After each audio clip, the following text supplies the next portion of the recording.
Foreign Secretary. Well, we can talk now to UKIP leader Nigel Farage, who's in Strasbourg. And do you agree with Philip Hammond that the architecture for a deal is now there? Well, Philip Hammond, of course, was the man who, in the first weekend of June, said we needed fundamental treaty change. Now he's sort of talking in some airy-fairy language about architecture for a deal. Look, you know, this package was hardly worth the wait. It's pathetic, really. There is no single power that comes back to the United Kingdom. There's no reduction on the bill we pay. There's no possibility of controlling our borders. What we've got is a few cobbled together words that mean frankly nothing. You know, Britain is not excluded from ever closer union, and every single time this Parliament passes a vote on a piece of EU law, actually that is what integration is all about. And the deal on migrant benefits, well, it'll be a sliding scale for 4 years, which will coincide with the minimum wage rising to a living wage, and I think the result of all of this is even more migrants will seek to come to Britain. Well, so now I'm not convinced by it at all. Some reforms. There will be an attempt to prevent non-EU migrants abusing the differences between national and European laws to settle their families in Britain. There will be some insurance for the UK that members of the euro won't gang up on us. There is a recognition, and this is important, that we are not on the path to ever closer union with the rest of the EU, which doesn't that pull the rug from under much of your argument? Well, and we're not excluded from the path of ever closer union. It's written very carefully, but the point is this: every single time a law is passed by these institutions, it centralises power and it integrates the EU more deeply. I heard all this nonsense talk 10 years ago when the French and Dutch rejected the constitution in a referendum. We were told no, there'll be no more search for ever closer union. Well, of course we know every day what this place does is to integrate. The fact is, what the British people want is they want the primacy of UK law. They want this organisation to cost us less money, and they want back border controls, and we have not got back border controls. And as for the red card, so if 15 parliaments, if a majority of the EU oppose an EU law, they might stop it becoming a law. Goodness me, it's hardly a British veto, is it? Do you accept that with the decision being made by the British public, there are still many questions that they have, that immigration no doubt is a factor?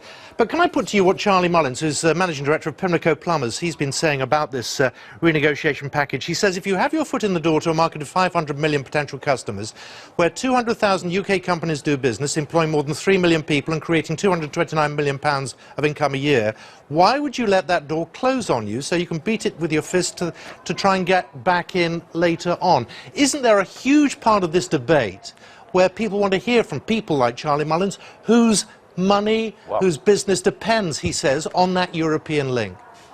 Well, we're hearing it, aren't we? We're getting it from the bosses of the big car manufacturers. We're getting it from companies all over the United Kingdom who are saying, look, whether we'd rather Britain stayed in the EU or not, if Britain chooses to leave, it will make no difference to our investments and our business that we're doing in the United Kingdom. And Charlie Mullins makes a point about access to the single market. Well, every country in the world has access to the single market. The question is, what are those terms of trade? And here's the real kicker.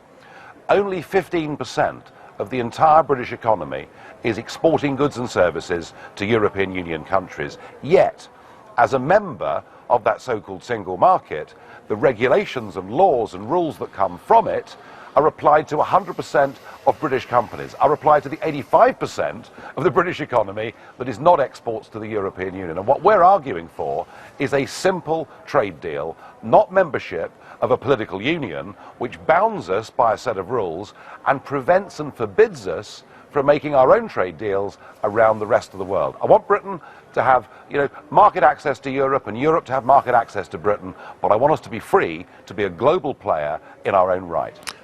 The race has started, in effect, from today. Lots of talk of June 23rd as a possible referendum date. Yeah. Does that worry you?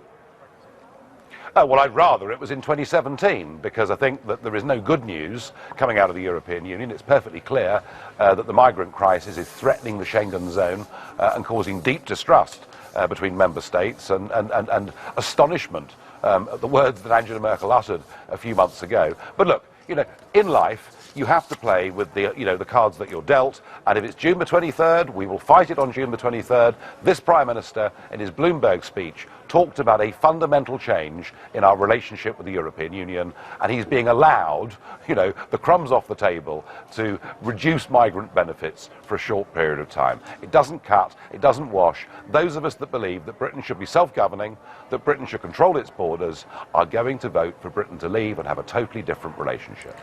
Nigel Farage, thank you very much for your time this afternoon. Thank you.